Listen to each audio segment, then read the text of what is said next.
warahmatullahi wabarakatuh.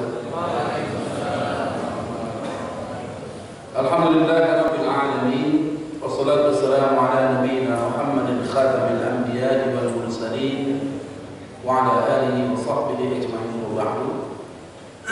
Jami'an rahmatullah subhanahu wa ta'ala. Alhamdulillah, bersyukur kita kepada Allah subhanahu wa ta'ala.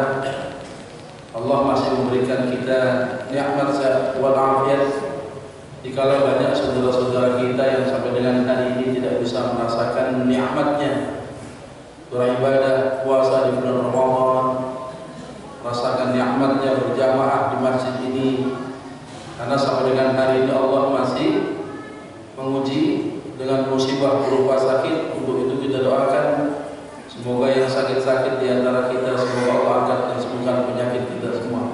Amin. Dan nikmat panjang umur Allah berikan kepada kita di saat banyak saudara-saudara kita yang terlebih dahulu berpulang ke rahmatullah. Tinggal 1 hari Ramadan meninggal dunia. Seminggu lagi mau Ramadan. Banyak saudara-saudara kita kemudian telah sampai ajalnya. Untuk itu kita sama-sama doakan semoga ayah ibu kita, kakek nenek kita, saudara-saudara kita yang telah berpulang ke rahmatullah semoga Allah ampuni dan Allah maafkan segala dosa dan kesalahan insyaallah.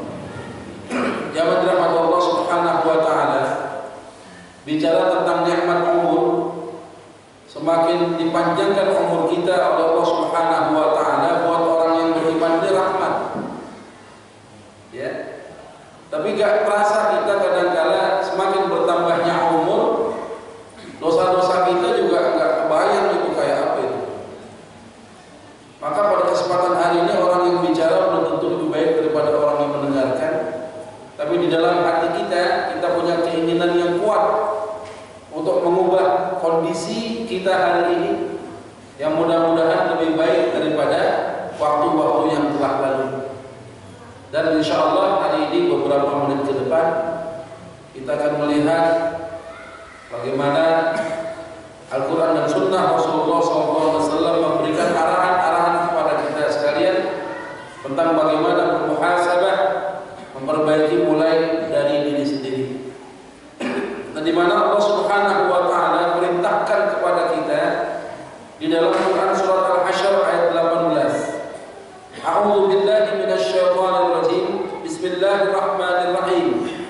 Ya ayyuhalladzina amanu taqullaha. Hai orang-orang yang beriman, bertakwalah kalian kepada Allah. Wal tanzur nafsum ma qaddamat lighad. Dan hendaklah setiap diri memperhatikan apa yang telah diperbuatnya untuk keesokan harinya. Para mufassir menyebutkan kata lighad ini adalah bermakna kampung akhirat kita. Maka perintah bermuhasabah ini ya datang langsung dari langit, disampaikan melalui malaikat Jibril kepada Rasulullah Muhammad SAW.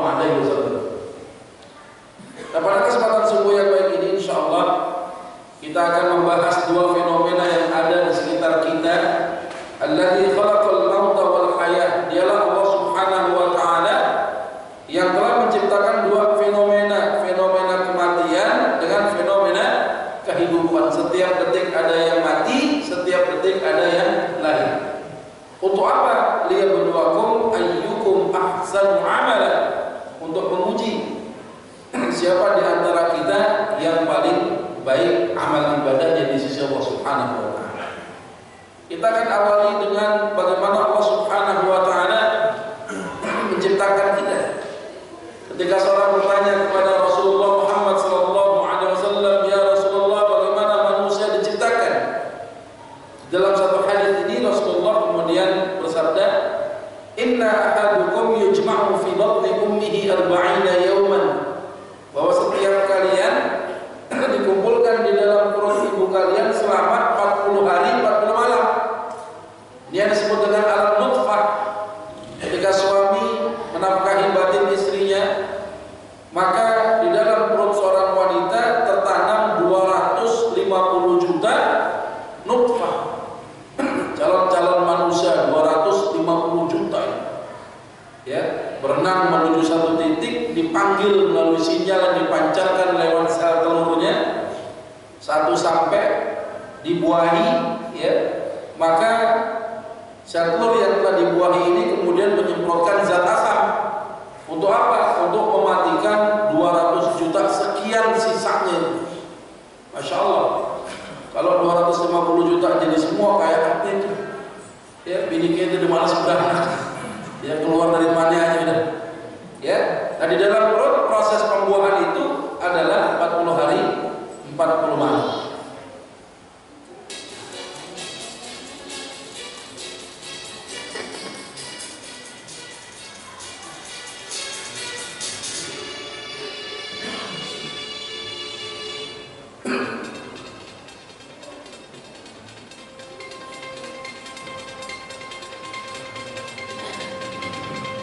Mirip apa tadi itu? Hah? Mirip apa tadi? Cebok. Tuh kita tuh 250 juta barang begituan ada di dalam perut istri kita, ada di dalam perut seorang wanita. Jumlahnya 250 jutaan, Bang. Berenang menuju satu titik, sel telur dibuahi 40 hari 40 malam. Kemudian Nabi sampaikan apa lagi? Tsumma yakunu 'alaqatan mithlan. Kemudian berubah lagi menjadi segumpal darah 40 hari berikutnya. Tsumma yakunu mudghah mithlan. Kemudian berubah lagi menjadi segumpal daging. 120 hari, kira-kira 4 bulan, Allah Subhanahu wa taala tiupkan ruh atas janin di dalam perut seorang wanita. Diperintahkan oleh Allah kepada malaikat untuk menuliskan 4 perkara. Amalnya dicatat. Ya, rezekinya nggak mungkin ketukar. Sekalipun di dalam perut ada kembaran 3, kembaran 2, nggak ketukar rezeki. Ya, ajalnya wasyaqiyyun am sa'idun, sengsara atau bahagiakah dia, itu sudah dicatat di dalam perut seorang wanita. Ada amal, rezeki, ajal, sengsara atau bahagia. Ini kalau bicara jodoh di mana tempatnya? Jodoh ada nggak? Kan suka bilang jodoh di tangan Tuhan gitu ya. Jodoh di mana nih di sini? Tempatnya jodoh di mana? Hah? Di rezeki. Maka semakin banyak semakin banyak rezekinya nanti begitu. Ya. Nanti kalau ada orang bilang jodoh itu termasuk bagian daripada rezeki, betul. Karena Allah Subhanahu wa taala ya maha mampu, maha mengurusi makhluknya untuk memenuhi kebutuhannya. Kita manusia dilengkapi perangkat syahwat, maka untuk menyalurkan syahwat butuh pasangan hidup. Ada istri kita, ya, yang perempuan dapat suami rezeki, yang suami dapat istri rezeki. Wah, ya 4 bulan. Nah kemudian 9 bulan 10 hari kemudian lahirlah kita sebagai manusia yang membawa takdir kita.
Masya Allah, kita lahir ke muka bumi ini lewat rahim ibu kita.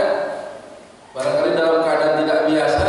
Ingat, kejadian-kejadian yang tidak biasa pun itu tidak lepas daripada catatan Allah Subhanahu wa Ta'ala. Ketika si janin itu ada 4 bulan di dalam perut seorang wanita. Nah, bicara tentang kehidupan, ya bagaimana kita mengalami fase hidup di muka bumi ini adalah awal kehidupan manusia, lahir lewat rahim ibu kita. Panjangnya garis ini adalah ya porsi umur yang Allah berikan kita tinggal di dunia ini sampai kemudian waktu yang telah Allah tentukan ketika kita ada di dalam rahim perut ibu kita. Nah, garis-garis yang banyak ini adalah bagian daripada ujian-ujian kehidupan yang ada di sekitar kita sekalian. Ketika ada Allah uji sehat, kadang sakit, kadang kaya, kadang miskin, kadang bahagia, kadang sedih. Ini bagian daripada takdir yang telah Allah tentukan kepada setiap kita. Kalau ada orang ngeluh, Bang, aneh kontrak, yang punya kontrakan nagih, aneh nggak punya duit, masalah nggak? Masalah nggak? Masalah. Anak butuh biaya, gak gablok duit kita, masalah nggak? Masalah. Bini tiba-tiba minta cerai, masalah nggak? Masalah. Tapi buat kita nih yang memahami prinsip kehidupan ini, masalah-masalah tadi itu takdir, bukan beban kita sebenarnya. Kenapa? Karena setiap orang yang hidup pasti akan menemukan masalah-masalah tadi. Tapi yang kita harus jadikan beban dalam kehidupan kita adalah caranya bagaimana supaya Allah Subhanahu wa Ta'ala menolong ketika kita punya masalah. Allahu Akbar. Ya, kontrakan habis, duit gak gablok, tiba-tiba ada yang nolong. Allah itu. Anak butuh biaya, duitnya ada. Anak sakit, ya, sehari 2 hari baik, Allah tolong. Ya, jadi masalah-masalah yang ada di sekitar kita itu ini bagian daripada takdir kita. Ngapain dipusingin? Ya, orang yang sakit bentar juga baik. Kalau nggak baik, paling ajal mati dia. Apalagi, iya kan? Tapi terkadang kita dipusingkan oleh masalah-masalah yang ada, diuji oleh Allah. Padahal masalah-masalah itu bukan beban dalam kehidupan kita, justru jadi beban. Apakah Allah Subhanahu wa Ta'ala menolong ketika kita punya masalah? Ini paling penting sih. Sampai kapan masalah di dunia itu berakhir? Sampai kemudian titik yang terakhir yang namanya ajal. Orang kalau mati meninggal dunia, habis sudah perkara di dunia ini. Ya, nah tayangan berikut ini menginspirasi kita bahwasannya dunia ini penuh dengan ujian dari Allah Subhanahu wa Ta'ala. Kadang diuji, dikasih jalan keluar, tapi gak cukup menghilangkan ya masalah kita sampai kita merasa menjadi orang yang paling terkapar sengsara sedunia. Ya, padahal la yukallifullahu nafsan illa wus'aha. Ketika Allah uji seseorang, pastilah dengan sesuai dengan kemampuannya. Ketika Allah uji dengan sesuatu yang kita ngerasa paling sengsara, ya yakin kita di sisi Allah kita masih dianggap mampu untuk berdiri. Coba kita lihat seekor binatang, anak beruang lagi asik-asik main di tengah lapang sendirian, tiba-tiba Allah uji dengan bahaya mengancam nyawanya. Ya, ada macan yang kelaparan.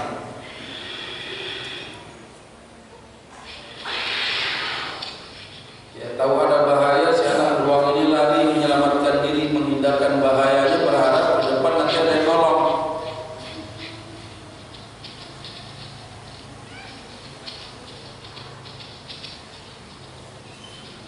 Pertama Allah uji dengan bahaya, dan ternyata Allah Subhanahu wa Ta'ala menolong dengan adanya pohon yang melintang. Si anak beruang ini yakin bisa selamat, tapi apa yang terjadi? Batang pohonnya nggak nyampe ke batu sebelah. Dia mau loncat nggak bisa berenang, dia balik badan, di macan udah kembali di belakangnya. Dalam kondisi yang semacam ini dapat masalah tadi diuji oleh Allah, dikasih solusi tapi nggak cukup ngilangin bahaya. Tapi masya Allah, Allah kembali menolong lewat apa? Allah menolong lewat adanya musibah. Apa musibahnya? Ya, potongan kayu bagian ujung ini lapuk kemudian patah. Buat kita barangkali orang yang nggak cukup iman, ketika Allah uji dengan satu masalah, Allah kasih solusi tapi gak cukup hilangkan solusi itu, kita cuma bisa menghujat-hujat Allah kan, mendikte Allah, yang menganggap Allah itu tidak adil, dikasih musibah, padahal Allah banyak cara untuk mengangkat derajat kita ini. Salah satunya adalah dengan adanya musibah. Apa musibah ini? Ya, ternyata Allah adil karena si anak beruang ini tidak bisa berenang.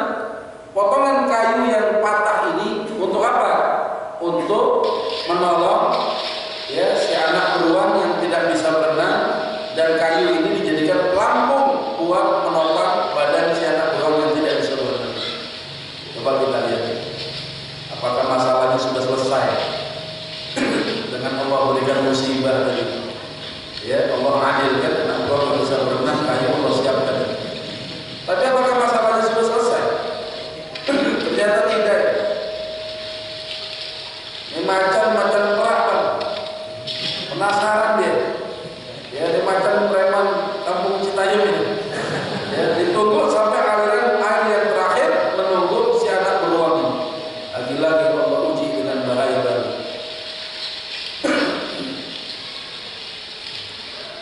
Coba bayangkan. Lama-lama badan si anak beruang semakin dekat karena terpaksa menyelamatkan diri, dia coba loncat berenang. Padahal dari tadi aja kalau berenang. Tapi karena nggak bisa berenang melawan arus air, lama-lama badan anak beruang ini mendekat ke arah si macan, diuji lagi oleh Allah dengan bahaya yang baru. Hampir lagi diterkam, Allah takdirkan masih bisa selamat. Sampai di daratan, Allah takdirkan si anak beruang ini ketemu dengan bahaya, dicakar, ya hidungnya berdarah, merasakan sakit luar biasa, berteriak kencang sekali. Ya, dan anehnya akibat teriakan si anak beruang ini, si macan malah ketakutan. Kenapa dia pergi? Ternyata ada emaknya di belakangnya. Besar deh kamu. Ya. Tapi gak ada yang jadi masalah, bukan emaknya gitu. Siapa yang menolong si anak beruang ini? Allah. Ya, kadang-kadang kita kan begitu ya, ngerasa amalan paling sempurna. Ya, salat berjamaah gak putus, tiba-tiba Allah uji dengan sakit gigi aja. Kita hujat-hujat Allah. Ya Allah, gimana ini kalau gigi nggak sembuh-sembuh, gimana saya mau ngimami? Ya Allah, gimana kalau gigi nggak sembuh-sembuh, gimana saya mau adzan? Ini amat engkau kasih musibah ke saya. Padahal kan saya berjamaah dulu, padahal kan puasa sunnah terus, padahal kan saudara nggak putus-putus. Nah, ini kadang kita itu baru kecil. Ya, kadang-kala ada orang yang sudah pekerjaannya hilang, rumahnya disita, bininya minta cerai, anak-anaknya tiba-tiba kecelakaan mati semua. Allah. Ya, kita merasa orang yang paling sengsara, padahal di sisi Allah kita adalah orang yang dianggap mampu oleh Allah Subhanahu wa taala. Nah, ini bicara tentang ujian kehidupan yang ada di sekitar kita sekalian. Nah, kemudian fenomena yang kedua adalah fenomena yang jarang banget kita mau omongin, Bang. Ya, gak pernah saya dengerin ada orang ngomongin kematian gitu. Terus kalau kita mati, ngapain deh? Kita harus gimana ya? Gak pernah. Ya, kullu nafsin dha'iqatul maut, tiap-tiap yang berjiwa pasti merasakan yang namanya mati. Ya, kalau sudah bicara tentang kematian, diobrolin gak diobrolin, kematian pasti datang. Yang berani mati, yang takut mati juga mati juga. Fa idza jaa ajaluhum la yastakhiruna sa'atan wa la yastaqdimun. Ketika ajal sudah datang kepada mereka, nggak bisa maju, nggak bisa mundur. Ada orang pengen bukti, ya. Kata Ustaz kemarin kalau mati itu, ya ajal. Saya pengen tahu kalau nanti ajal saya nggak sampai, walaupun keadaan seperti apa, saya nggak akan mati katanya. Ini orang pengen cari kematian dengan cara apa? Pencet jerawat. Dia mau cari kematian dengan cara pencet jerawat, pegang kaca sambil nyebrang jalan tol Jagorawi. Ya, dia pengen disosor sama mobil yang gede begitu, bunuh diri, baru berapa langkah petugas PJR jalan tol priwitin dia, marah-marahin dia. Ngapain lu Bang? Balik. Capek dari kematian di jalan tol dengan pencet jerawat tadi. Ya, dia coba jalan, ternyata dia ngelihat ada kereta api. Dia pengen bunuh diri, dia pengen tahu mati nggak hari ini. Kalau belum ajal katanya dia nggak akan mati. Dia taruh badan dia di situ, di kereta api, dia tidur di situ. Berjam-jam gak ada kereta yang lewat. Orang yang lewat malah nanya, Bang lu ngapain sih Bang? Dari tadi lu di situ. Ayo mau bunuh diri Bang? Mau dilindas kereta? rumah bang, udah kereta udah nggak dipakai lagi pemiliknya. Ujung mah, soalnya buntu udah keretanya. Nggak jadi lagi mati. Dia kembali ke rumah, capek dari kematian. Pada saat tidur itulah malaikatul maut datang menghadap dia. Jadi buat kita itu kematian itu hak. Mikirin boleh, tapi yang terpenting itu semua adalah persiapan kita menghadapi kematian itu apa. Sama kayak Lailatul Qadar. Ya Lailatul Qadar itu hak, pasti datang. Ya jangan kita disibukkan dengan mencari-cari alamat yang kadang-kadang alamat satu wilayah dengan alamat yang lain bisa berbeda. Hari ini sejuk di sini, oh ternyata di Bandung hujan besar. Apakah kemudian Lailatul Qadar nggak turun di Bandung? Kan enggak. Sehingga yang paling penting adalah kita bisa berupaya untuk meraih Lailatul Qadar yang hak itu seperti apa. Nah terkait dengan kematian, takdir, ya ajal, seperti orang main bola ini. Ya ada orang yang main bola, tim yang melanggar, ada satu pemain berkeyakinan dengan balik badan, ya dia ngerasa nggak akan kena bola. Tapi apa yang terjadi? Ya justru ya dengan balik badan, ya dia malah kena bola. Ini yang namanya ajal tuh begitu bang, benar. Orang dengar ada kecelakaan mobil, gak mau tuh orang bawa mobil, bawa motor aja deh, kesosor juga, bawa mobil mati. Ya, banyak orang-orang yang mati karena kecelakaan motor, naik sepeda aja deh, yang belum juga kagak mati juga. Ya, yang punya sepeda ngeri juga, kayak tetangganya meninggal, kecelakaan sepeda, jalan kaki aja deh, kesandung, kehajar juga, mati juga. Ya, gua gak mau jalan-jalan di rumah aja, mati juga di rumah. Ya, sehingga kematian itu adalah hak pasti datang. Ya. Nah, kemudian Ibnu Umar radhiyallahu taala anhuma beliau pernah menghadap kepada Rasulullah Muhammad sallallahu alaihi wasallam. Beliau menjadi orang yang ke-10 datang, ada sahabat Ansar nanya kepada Nabi, ya Nabi Allah, siapa orang yang cerdas dan tegas di antara kami? Kemudian beliau menjawab adalah mereka yang paling banyak mengingat kematian. Kematian jadi zikir. Ya bukan dizikirin 33 kali. Mati bukan. Ya kalau kita mau berlaku zalim, ingat kita bakal meninggal dunia. Kalau kita mau berlaku maksiat, ingat kita bakal meninggal dunia, harus bertanggungjawabkan setiap perbuatan kita. Ingat mati. Gangguan tetangga, ingat kita bakal meninggal dunia. Kalau jahat sama tetangga, siapa yang ngurusin bangkai kita? Siapa yang ngurusin jenazah kita? Siapa? Ya, sehingga diingat mati. Yang kedua adalah paling bersiap menghadapinya. Ulama mengomentari hadis ini ya adalah kalau ada orang cerdas menghadapi kehidupan, ziyadatul khair, bertambah kebaikannya. Ya, sudah bagus yang wajib dikerjain, masih sendiri-sendiri. Nah, besok tingkatkan berjamaah 5 waktu. Sudah bagus berjamaah yang wajib, yang sunnahnya kerjain. Ya, di puasa Ramadan ini, masya Allah, ya melatih kita untuk berpuasa sunnah. Ya, gemar bersedekah di bulan Ramadan, membiasakan bulan-bulan yang lain juga bersedekah kita. Ya. Nah, kemudian kematian adalah musibah yang paling besar. Kalau kita lihat bagaimana kondisi kematian seseorang.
Masya Allah, kematian adalah musibah yang paling besar. Kematian adalah hak. Setiap yang bernyawa pasti mati. Maka orang cerdas menghadapi kehidupan adalah ziyadatul khair, bertambah kebaikannya, meningkat kualitas ibadahnya. Nah, kemudian ada fenomena kematian di sekitar kita. Ada yang su'ul khatimah, ada yang husnul khatimah. Sebagai pelajaran saja penting buat kita. Kita nggak rela melihat saudara-saudara kita meninggal dunia meregang nyawa, yang pada saat dia meninggal dunia, pada saat melakukan hal-hal yang tidak ada manfaat sama sekali. Ya, seorang pemain bola, ya, tiba-tiba sedang main asik-asiknya, badannya melompat-lompat, mengejar, seakan-akan ada orang yang menarik lewat punggung belakangnya. Gambarkan si pemain bola ini mati seketika. Jadi orang yang terus menghadapi kehidupannya tidak luput hari-hari dengan pekerjaan-pekerjaan yang melenakan. Lagi banting balon tiba-tiba mati, ya, lagi nyekek botol mati, ya, mengerjakan hal-hal yang la'imun wa lahun, ya, bercanda sedang gurau yang tidak ada manfaatnya, tiba-tiba kita meninggal dunia dalam keadaan tidak, ya, melakukan satu aktivitas amalan baik di hadapan Allah Subhanahu wa taala. Maka apa yang kita lihat ini sebagaimana Quran surat Al-Anfal ayat 50. Walau tara, kalau sekiranya kamu bisa melihat, id yatawaffal ladina kafarul malaikah, ketika para malaikat mencabut nyawa orang-orang yang kafir, orang-orang yang maksiat, yadribuna wujuhahum wa adbarahum wa dhuqu 'adzabal hariq. Seraya malaikat memukul wajah dan punggung belakangnya.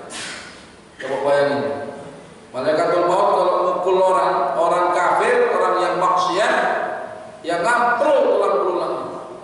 Kalau kita makan bandeng presto, ayam presto, itu yang empuk gak cuma dagingnya doang, tulangnya bisa kita papak. Tulang-tulang orang yang maksiat dipukul wajah dan punggungnya oleh malaikatul maut, ngamprul tulang belulangnya. Mau busuk yang tidak ada bandingan di muka bumi. Ya, insyaallah orang-orang yang maksiat. Nah, maka innallaha yaqbalu taubatal 'abdi ma lam yaghargir, sesungguhnya Allah Subhanahu wa taala akan menerima taubat seorang hamba selama si hamba ini enggak ngalamin sakaratul maut. Ya. Coba kayak Firaun itu. Ana rabbukumul a'la, aku ngaku Tuhan yang paling tinggi. Ya, ketika ditenggelamkan oleh Allah di lautan, dadanya sesak dengan air laut, perutnya dipenuhi air lautan, dia baru mau tobat. Ya, tinggal satu tarikan mati itu Firaun. Ya, maka tobatnya tidak terima di hadapan Allah. Ini lagi sekarang kayak begini. Jalannya masih kencang, kuping kita masih dengar, mata kita masih terang, ya. Walaupun baca Quran kadang dibantu membaca mata, ya, tebelnya kita botol. Tapi kalau lihat duit mah hafal dan sampai kacamata lagi. Ini terang lagi gimana nih? Ya, banyak-banyak tobat kepada Allah Subhanahu wa taala. Kenapa? Inna yauman, sesungguhnya satu hari inda rabbik, di sisi Rabbmu, ka'alfi sanatin mimma ta'udun, itu bagaikan 1000 tahun perhitungan manusia. Hidup ini singkatnya luar biasa. Ya, sehari 24 jam, tidur normal 8 jam, itu paling lama sekali. Itu 8 jam itu gak termasuk yang di pojokan bawah itu. Ya, tidak termasuk di belakang tidur, ya, belum dihitung. Ini normal aja nih. Ya, 8 jam. Artinya apa? Umur kita berkurang 8 jam sehari, Bang. Kalau sebulan 8 jam kali 30 hari 240 jam dibagi 24 sama dengan 10 hari. Umur kita sebulan berkurang 10 hari. Dilaporkan oleh malaikat di hadapan Allah, pelor, nempel, molor.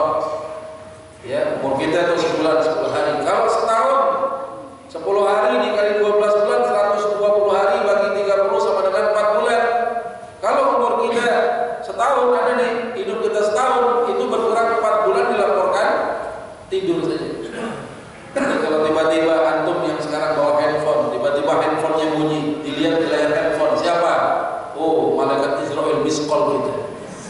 Masya Allah. Ya, 3 kali di miss call dan dijawab, gak diangkat. Kenapa? Serem. Orang angkat juga serem. Akhirnya tuh malaikat Israel kirim SMS sama kita, bang, ayo tunggu ya di rumah ba'da ta'lim subuh. Anda diperintahkan oleh Allah untuk nyabut nyawa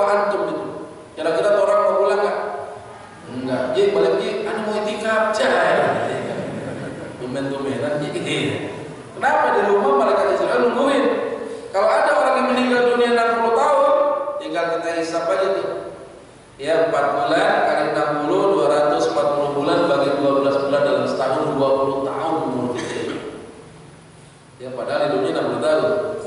Ya 40 tahun menghadap Allah didiskon lagi usia belum balik. Anak-anak kita itu yang belum balik itu. Ya kalau dia berbuat maksiat dosanya enggak ada. Kalau dia buat kebaikan mudah-mudahan kebaikan pahalanya buat orang tuanya yang saleh dan saleh. Ya meninggal dunia 60 tahun, 20 tahun ditambah 15, 35 tahun sisanya berapa? 25 tahun. Yang dicek pertama kali adalah as-salat. Salatnya dia dulu. Ya puasa kita ibarat digit 0 yang bererot itu. Ya sedekah kita 000. Ya haji kita udah bisa ngalahin Haji Muhyiddin. Haji Muhyiddin itu baru 2 kali.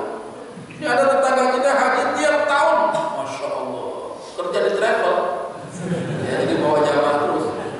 Ya ini ada orang yang hajinya setiap tahun. Ibarat apa digit 000. Ya dia bangga menghadap Allah. Kadang-kala ada di kampungnya masjid belum beres. Oh dia paling dulu untuk nyumbangnya. Sholatnya agak. Ya dia ngerasa. Kata Ustaz kemarin, kalau ada orang mewakafkan ya tanah buat masjid, dia mendapatkan pahala sebanyak orang yang sholat. Oke, 0. Tapi ketika dicek sholatnya hancur, ya ternyata sholatnya 0, habis 0.0 semua, habis semua. Ya, jadi kalau ada orang yang GR gitu, dapat amalan miliaran, triliunan amalan pahalanya, sholatnya 0, habis 0.0 semua habis. Ya, nah kita khawatir ya mendapatkan nilai yang semacam itu, maka perbaiki kualitas ibadah salat kita, istiqamah terhadap salat kita. Nah kemudian tobat sebelum datangnya kematian. Tobat terhadap apa? Pertama adalah tobat atas dosa syirik. Ya, barangkali ibadah kita luar biasa, tapi kalau ada keyakinan terhadap khurafat, tahayul, ini rontok pahala kita, rontok amal ibadah kita. Jangan foto bertiga bang, kenapa? Nanti salah satu lu bakal mati. Tuh khurafat. Ya, anak gadis kita dilarang di depan pintu, kenapa? Dilamar nggak jadi lo nih. Ya ini kan pendidikan berdasarkan tahayul nggak ada di dalam sunnah. Di dalam Al-Quran tidak disebutkan demikian. Ya, asal fil adat al-ibahah, hukum asalnya adat, hukumnya boleh-boleh saja. Selama tidak ada illat yang mengharamkan. Apa keyakinan semacam itu yang mengharamkannya? Apa iya orang nggak nikah-nikah gara-gara diri depan pintu? Ya harusnya dikasih tahu, Den, jangan diri depan pintu. Kenapa, Mak? Ntar babi lu datang bawa kopi panas kesandung kakinya, tumpah kopinya, kena muka lu cemong dan tuh kena wacan hitam. Ya orang ngelamar nggak jadi muka lu cemong katanya. Ya ini khurafat, ini termasuk apa lagi?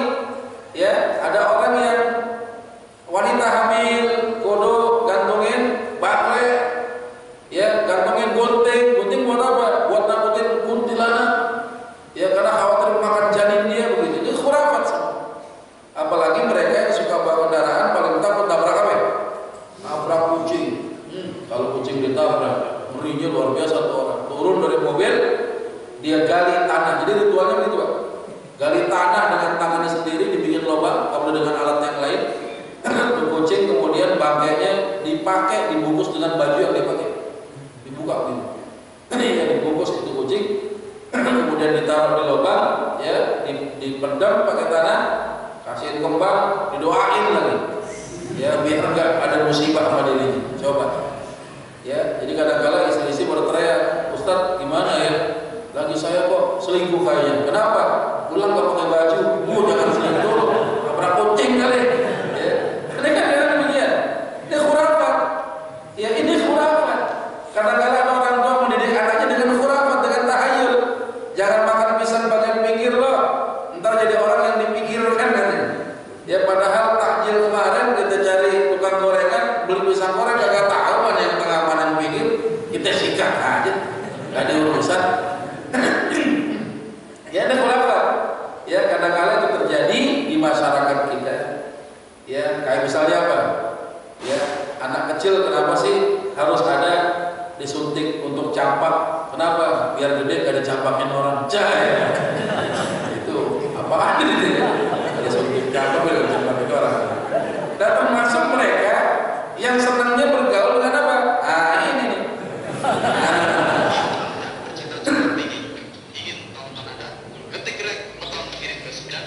Maka arrafat, siapa datang ke dukun, ya, fasa'alahu an syai', nanya satu perkara tentang jodoh, karir, jabatan, usaha, ya, mau bikin warung ngadepnya kemana nih Mbak? Nah gitu ya. Dia datang, dia nanya, kemudian si dukun jawab, fasaddaqah, kita kebenerin. Lam tuqbal lahu salatun arba'ina lailah. Dan terima salatnya selama berapa? 40 hari 40 malam. Rusak udah kita. Ya, kalau masih demen begitu kan. Ya, aneh mah kagak datang ke begituan Ustaz, kita mau kirim SMS doang. Sama. Nanya juga kan. Ya, 4 digit kita nanya sama. Termasuk juga anak kita hati-hati. Ini kelakuan kita dulu ini. Ya, zaman jahiliyah, zaman muda kita percaya dengan zodiak bintang-bintang kelahiran ala Yunani kuno. Ada Aries, Taurus, Antitenanus, ya macam-macam tuh. Kalau kata yakinin kita baca itu lam tuqbal lahu salatun arba'ina lailah. Hati-hati. Tobat kita kepada Allah. Termasuk juga mereka yang suka masih bermain-main dengan berhala dalam wujud kontemporer. Ya jenglot gitu ya, untuk penglarisan, untuk kebal gitu ya. Termasuk ini juga wafak katanya dipakai di sudut-sudut rumah, di warung biar laku, biar laris ya. Saya pernah makan di restoran Tongseng Ciganjur sana, siang-siang sepi. Saya makan, saya lihat sambil melihat itu. Di tembok si pedagang itu ada tulisan semacam ini dengan keris kecil menggantung di bawah. Ya, saya tanya ini buat apa Bang? Ya ente tahulah katanya. Hari ini kita bisnis banyak saingan. Terus bagaimana? Ya ini salah satunya untuk supaya penglarisan. Tapi di hati perasaan sepi-sepi aja di warung. Ya akhirnya selesai makan. Ya saya lihat tulisan ini, ada tulisan semacam ini.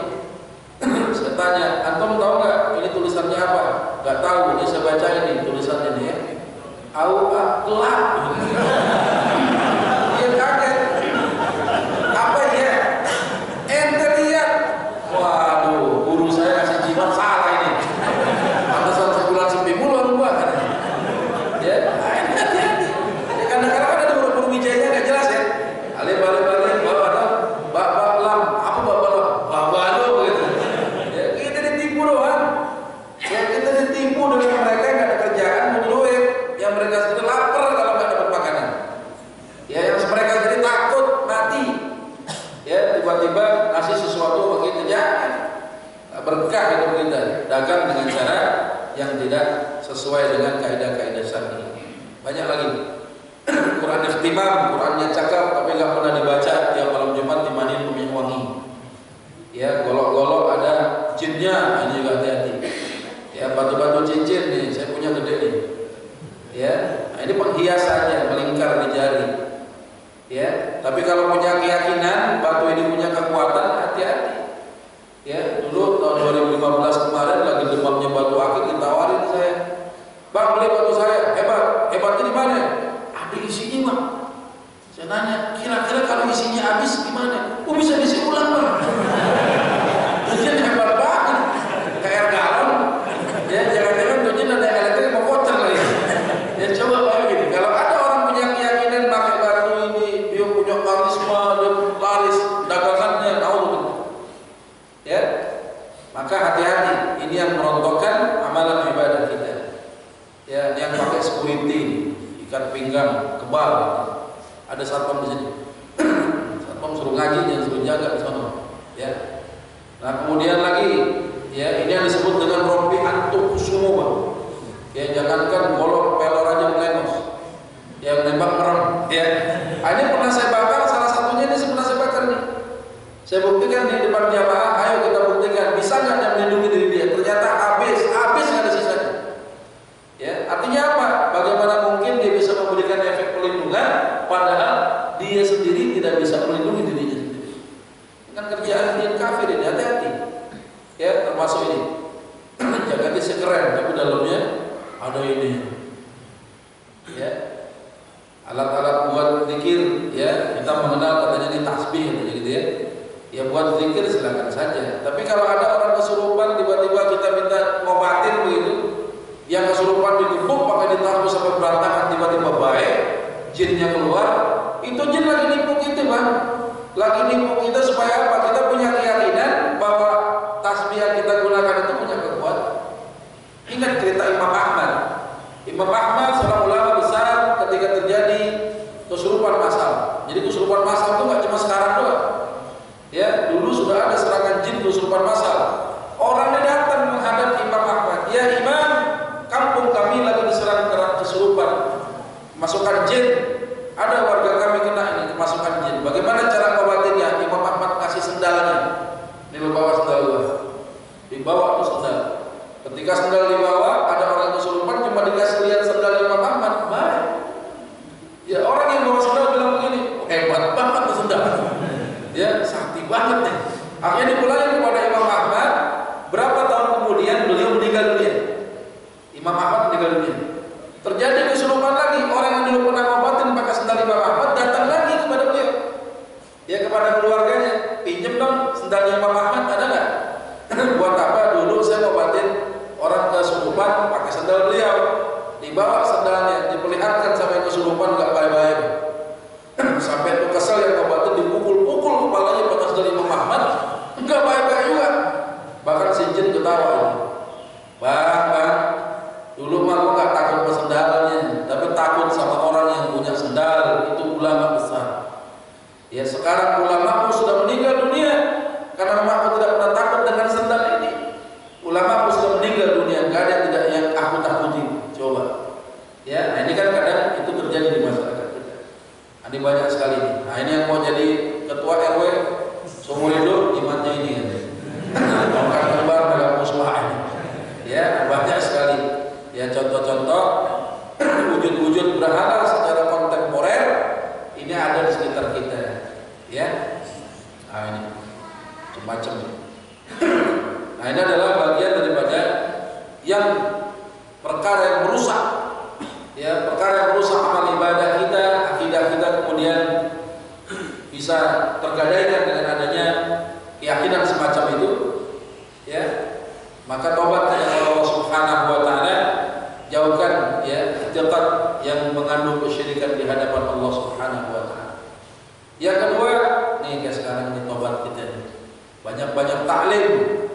Ya, hatta guru-guru kita di masa lalu yang masih hidup pun sekarang masih punya guru. Tempat bertanya. Karena tidak semua orang ini yang mengerti, paham, dia butuh apa? Butuh guru. Ya, secara talaki ada guru. Maka taklim ini kita memperbaiki kualitas ibadah kita dengan apa? Dengan ilmu. Ya, bicara ibadah di samping keikhlasan ada ilmu di dalamnya supaya apa? Ibadah kita diterima di hadapan Allah. Ya ada anak nanya kepada ayahnya, ayah, aku lihat orang sholat tahiyat tuh pakai telunjuk. Padahal yang aku tahu orang sholat lagi bicara dengan Allah. Guru aku bilang, ya kalau ada orang bicara dengan orang lain nggak boleh nunjuk-nunjuk, nggak sopan. Kok orang sholat kalau ditunjuk-tunjuk? Ya kira-kira tahiyat yang pakai telunjuk, ya bisa nggak diganti sama jempol? Asyhadu an la ilaha illallah. Ya lebih hebat. Karena ayah kan suka memuji aku kalau hebat begini. Bisa nggak kira-kira diganti apa jempol? Bisa nggak? Hah? Nggak bisa. Kenapa nggak bisa? Karena tidak ada sunnahnya dari Rasulullah. Ya maka salat itu tauqifi, datang berdasarkan wahyu. Ada contohnya yang tidak dicontohkan, jangan coba-coba kerjain. Ya, tentang kita orang ajam bukan orang Arab. Ada orang berbahasa Arab dalam salatnya nggak ngerti katanya. Biar menambah kekhusyuan, dipakailah dengan bahasa orang ajam. Allahu Akbar, orang Padang gantinya apa? Allah gadang katanya. Yang orang Betawi juga nggak mau kalah. Allah gede banget dah. Ini hati-hati, ya semacam itu bahaya. Orang butuh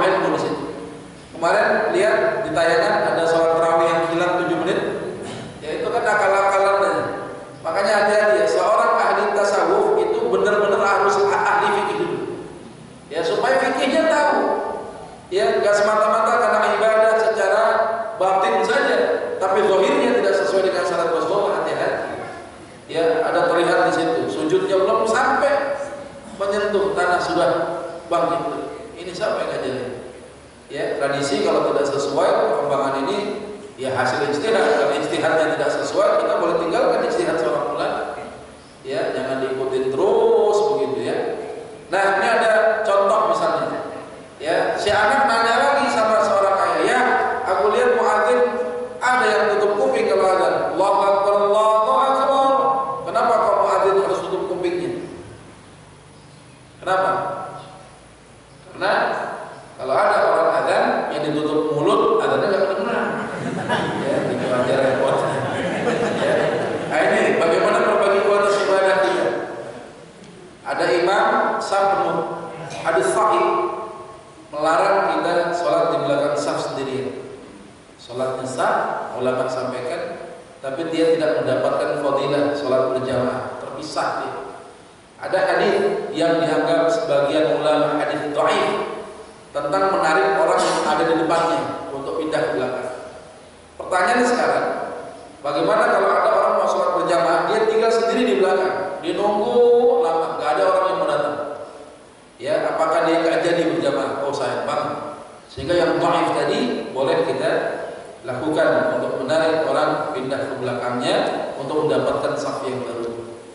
Ya, tapi apa yang terjadi ketika sholat tidak pakai ilmu? Sholat sudah dimulai, tiba-tiba datang orang terlambat. Ya, ingat pesan Nabi, akhirnya dia tarik. Ya, jamaah yang di depan nggak mau mundur. Ya, yang sini juga nggak mau mundur. Ya, giliran yang tengah mundur, dia balas maju ke depan. Mana yang digambar semuanya sama. Nggak bener ini. Ini masya Allah. Jadi fotonya namanya, gitu ya. Nah, termasuk ini juga. Ambil manfaatnya Pak ya, jangan lihat dari sisi keburukan.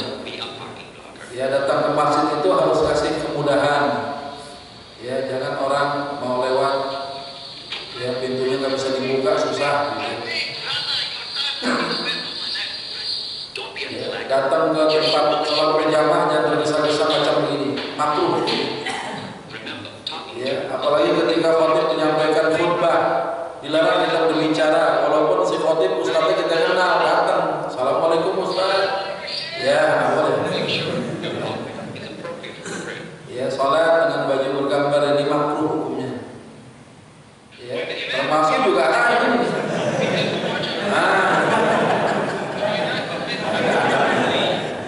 ya.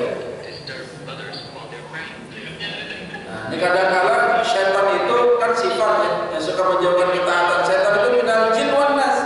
Ini syaitan belum wujud manusia begini. Ya, ini seringkali banyak. Ya.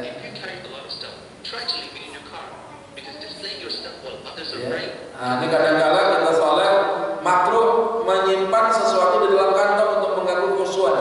Tapi nggak kayak gini juga. Ya, apa itu keluar?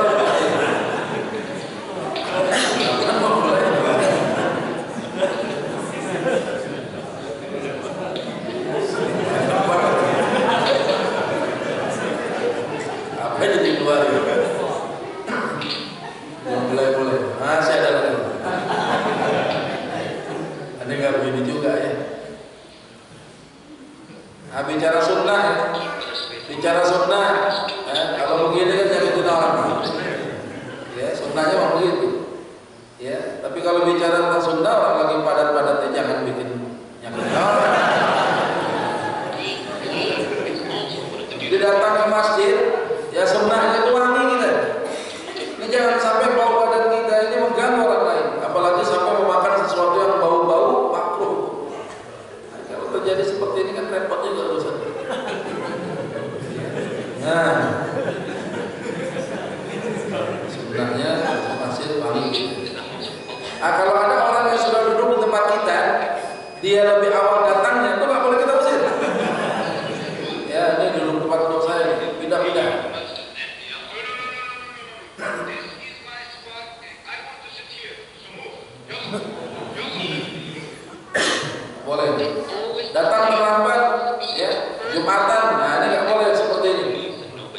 menyakiti hati saudara kita. Ya apalagi sampai kayak gini. Juga. Ya ambil manfaatnya.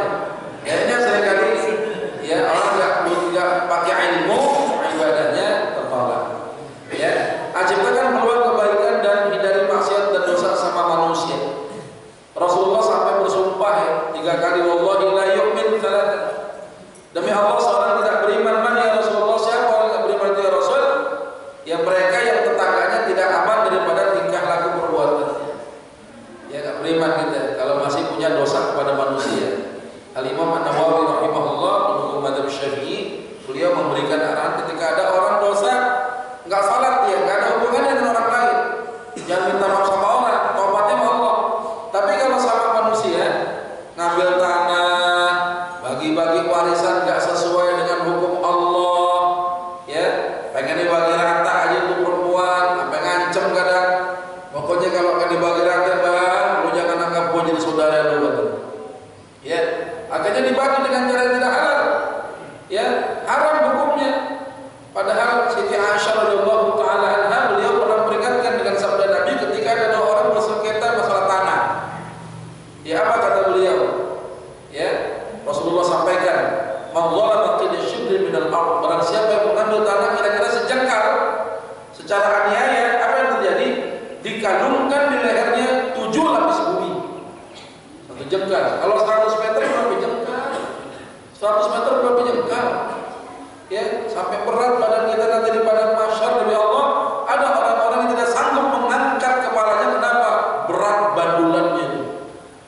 Maka dosa kepada manusia. Ada tanah pernah kita serobot. Kadang-kala tetangga dari atas itu udah bagus lurus, tapi kadang-kadang disempongin begitu. Yang ngambil tanah tetangganya. Nauzubillah. Ya, maka pertobatannya apa? Kalau ada sesuatu yang diambil, pulangin. Ada hutang bayar. Kalau fitnah minta maaf. Kalau nyakitin orang minta maaf, minta dihalalkan perbuatannya. Kita nggak mau jadi orang-orang yang rugi. Ya, kenapa? Kalau kita menzalimi orang lain, kita jadi apa? Al-muflis, orang yang rugi. Yang kita berharap pahala kita banyak, tiba-tiba pahala kita diambil gara-gara kezaliman kita lakukan itu. Ketika nggak bisa bayar, dengan kebaikannya habis, apa yang terjadi? Ya, dosa orang yang dizalimin pindah kepada dirinya. Ya, maka nggak salah ulama menghidupkan tradisi bermaafan, sekalipun tidak ada pengkhususan masuk Ramadan, tapi dengan dalil, dengan lafaz yang umum, dengan kaidah yang umum, ini bisa kita gunakan. Ya, daripada kita membawa kesalahan sampai meninggal dunia, tidak minta dihalalkan kepada saudara kita, na'udzubillah. Ya, nah kemudian perbanyak zikir di berbagai kondisi. Ya, kita nggak tahu. Ya, dalam kondisi apa kita meninggal dunia, di bumi yang mana, ya, pada waktu kapan kita menghadap Allah Subhanahu wa taala. Tapi dengan cerdas menghadapi kehidupan ini, lisan kita bahasa dengan kalimatul zikr. Ya, kalimat-kalimat zikr ya. Nah, artinya ketika ada orang-orang yang berkendaraan sambil berzikir kepada Allah, ya, berjalan berzikir kepada Allah, sekalipun dia mengalami nasib yang barangkali menyedihkan menurut pandangan manusia, insya Allah hal-hal yang sulit, hal-hal yang menyedihkan ini menjadi penggugur dosa-dosanya di hadapan Allah Subhanahu wa taala. Ya, kita nggak pernah tahu kapan kita meninggal dunia, ya, kapan sampai ajal kita. Ya, ada orang-orang cerdas menghadapi kehidupan tidak diisi dengan sesuatu, ya, yang melenakan kita. Ini anak-anak sekarang, ya, ini kadang-kala demikian, buat permainan aja, ya, tapi yang jadi masalah ini melalaikan, jangan sampai anak-anak kita melakukan hal semacam itu. Ya, nah kemudian yang berikutnya perbanyak sedekah.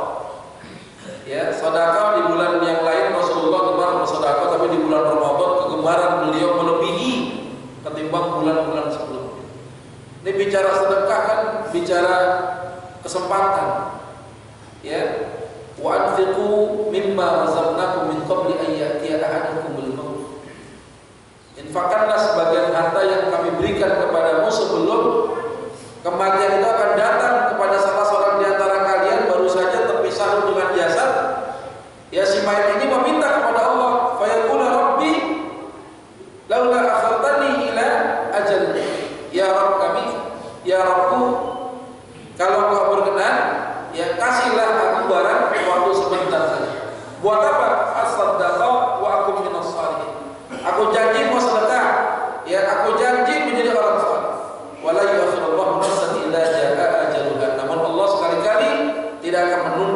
kematian seseorang.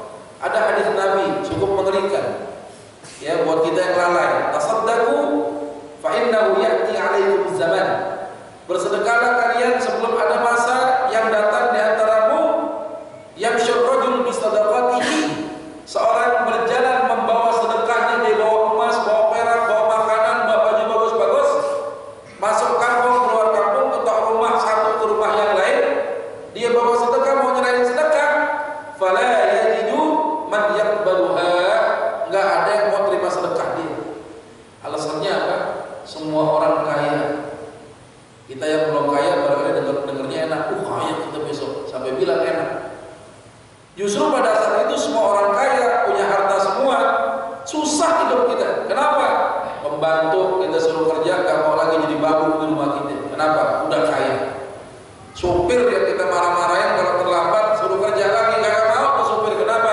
Bos, gue juga jadi orang kaya sekarang, gue gak mau kerja. Hatta begal, maling, ya, rampok, ya, itu tidak akan lagi menzalimi harta orang lain. Kenapa? Udah kaya tuh begal, udah banyak hartanya, sehingga harta tidak ada harganya sama sekali. Ya, peluang kesempatan untuk berbuat baik dengan harta ini lewat sedekah itu tidak ada manfaatnya sama sekali, dihilangkan manfaatnya oleh Allah Subhanahu wa taala.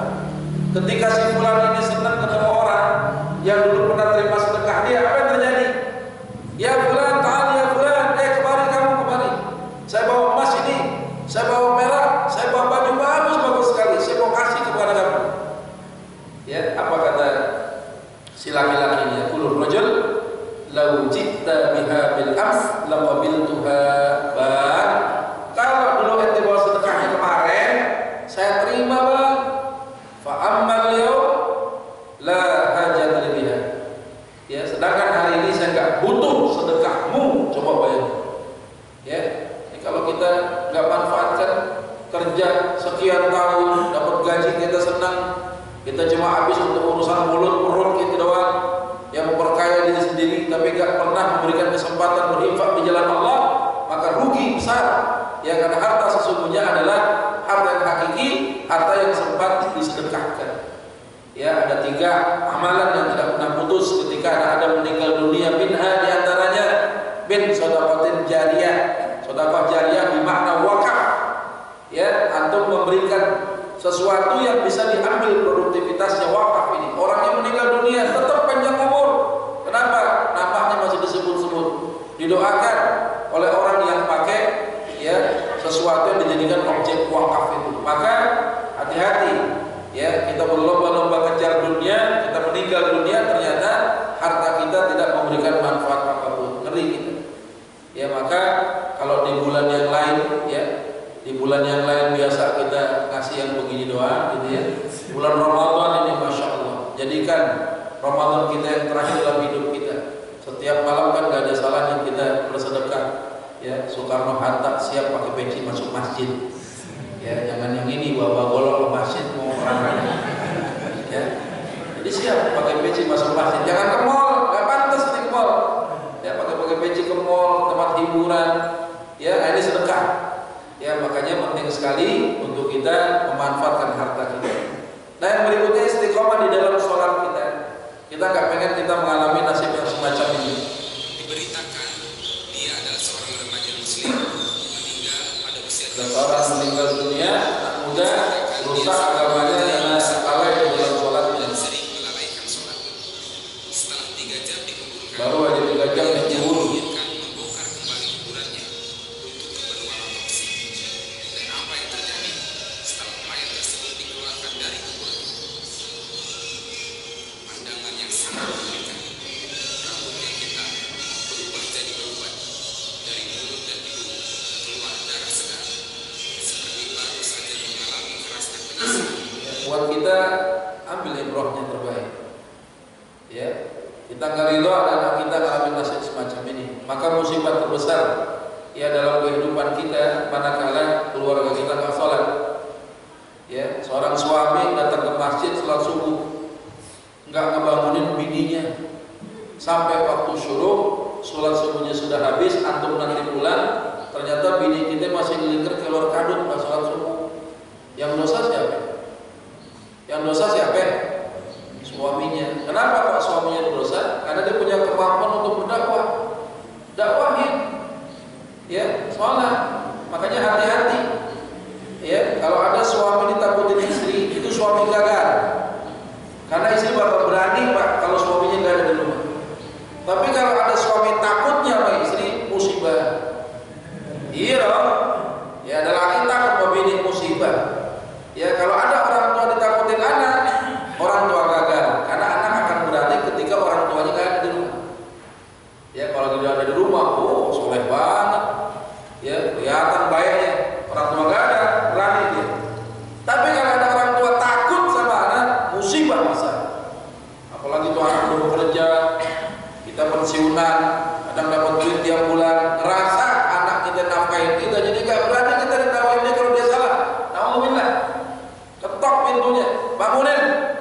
penting. Ya, perkara hasil itu milik Allah. Yang penting kita berpahala, lepas kewajiban kita ketimbang kejadian. Yang terakhir, berikan perhatian penuh kepada keluarga untuk taat kepada Allah Subhanahu wa taala. Ya, kita sih berharap ya punya anak saleh, tapi kesolehan anak ini kan tidak lahir begitu saja. Harus diapain? Harus dibentuk, dibina, ya.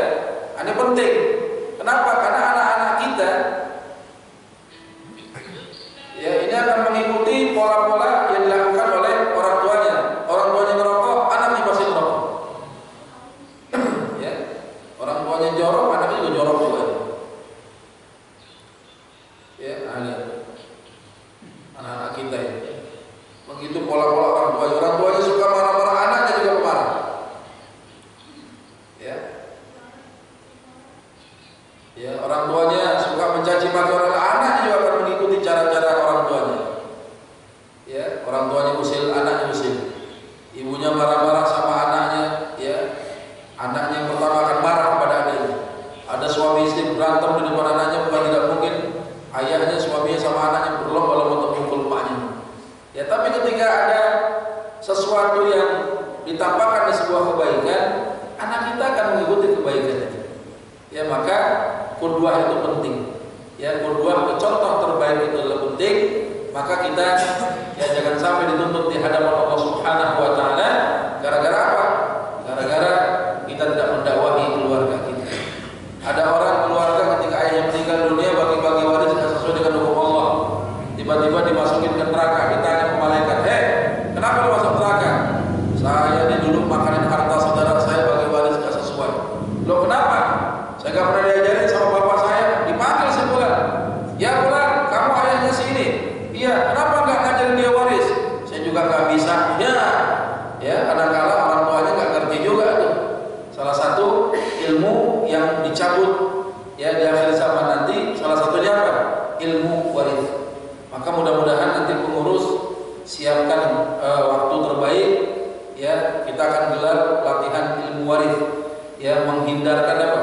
Menghilangkan satu paradigma belajar waris itu sulit, tidak ya, bahkan bisa dilakukan dalam sehari saja ya, dari mulai kuliah duha jam 8 sampai zuhur selesai, tingkat dasar minimal kita bisa menyelesaikan ya urusan waris kita di tingkat keluarga sendiri saja.